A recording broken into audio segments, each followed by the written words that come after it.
শহর লেখা আছে, নোটিশ আছে।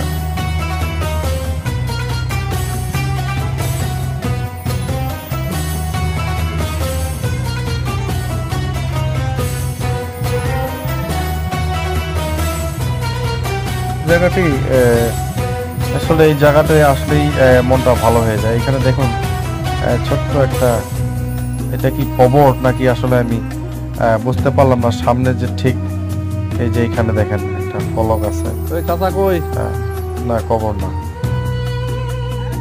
অনেকজন এসেছেন এখানে, ঘুরতে এসেছে, দেখতে এসেছে, কেউ বা নামাজ পড়তে এসেছে। এত পুরাতন মসজিদে নামাজ পড়াটাও কিন্তু সৌভাগ্যের ব্যাপার।